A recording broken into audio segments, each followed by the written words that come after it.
2020, enough said. We all went through it. That was such a strange time. I look back now and think, wow, we actually lived through a pandemic. A pandemic!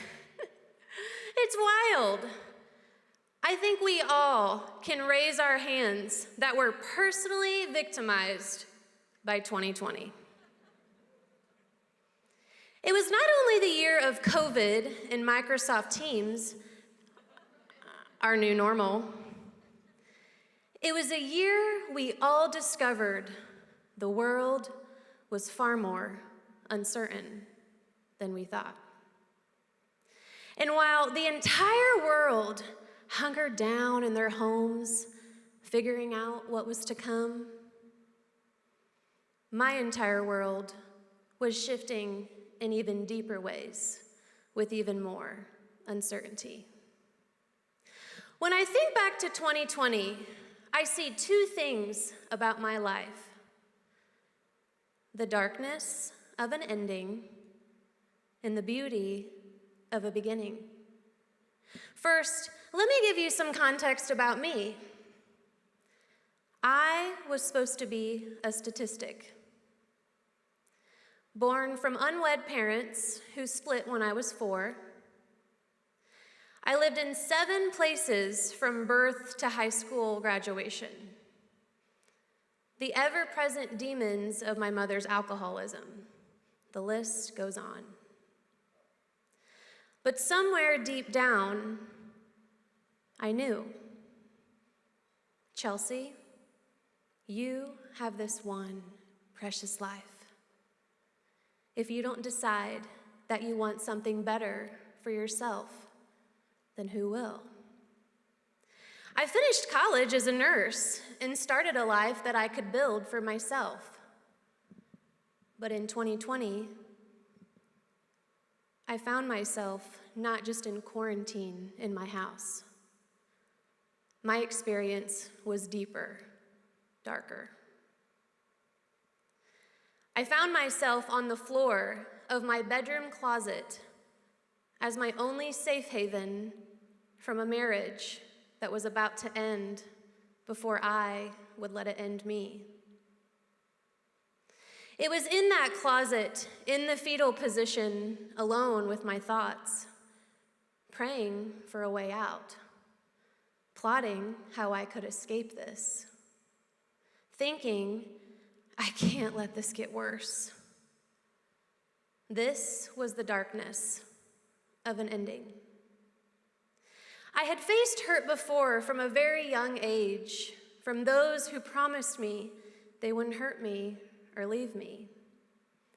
But this was grown-up me, facing humiliation and treatment truly not meant for humans. I'd thought grown-up me had found a career and a person to trust with my future. Some advised me to just stay and learn to live with it. But I had to trust in my one precious life and decide for something better. No one was coming to save me. Thankfully, I did have my core 4 I leaned on every day. My sister and these friends became my family, and they are in the audience today. Thank you. So out of that dark closet ending, 2020 also brought me the beauty of a beginning. The power of prayer, these relationships, and remembering you have this one precious life.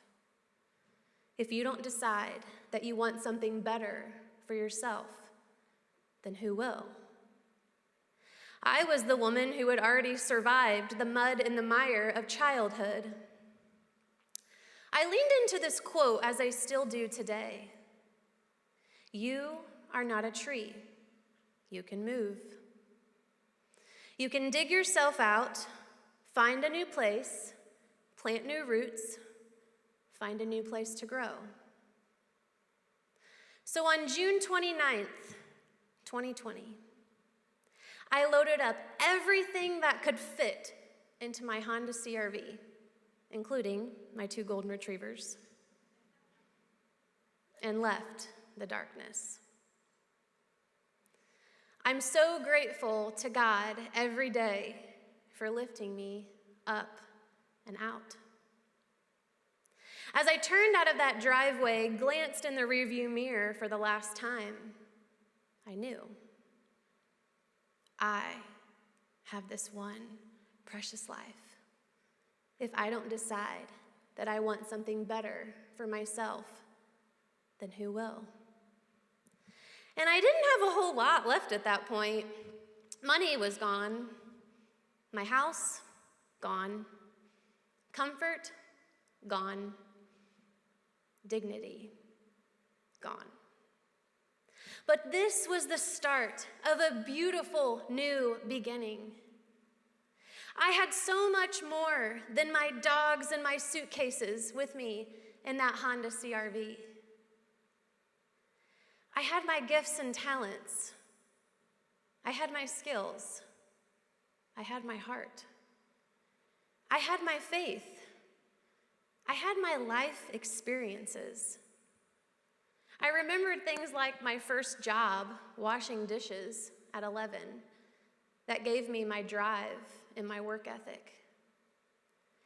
I had those things that no one can ever take away from me. I was still me. As I drove away, a beautiful new beginning was already taking shape for my one precious life. Today, I've planted myself where I can grow in a new career, a new marriage, and even a new puppy. And just like I counted on my core 4, the people in my new life are counting on me. And someone is counting on you.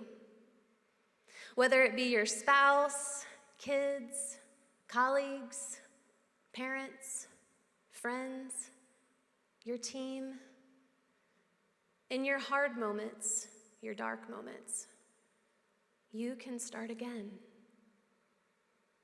My prayers in that closet and my choice to leave saved my life.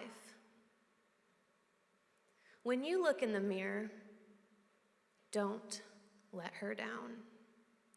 You are stronger than you know. You are made for so much more. Our best days haven't even happened yet. Be here for the sun to rise again. And I stand here tonight on this stage. I'm living the life I prayed for. Doing work with elderly I care deeply about, guiding families in their time of uncertainty. Building friendships, hosting parties, traveling with my husband. My list of things I'm living for is long. And I know that I can continue to change and evolve and grow. Things don't have to stay the same. So tonight, I want you to go home and look in the mirror and ask yourself, what do you want for your one precious life? Who do you want to be? Who do you want to serve with your work? Is it time to leave the darkness? Is it time for a fresh cut, a new job? You have this one precious life. If you don't decide that you want something better for yourself, then who will?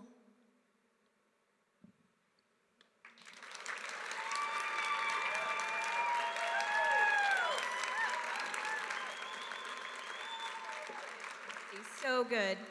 You know what your talk reminds me of, Chelsea?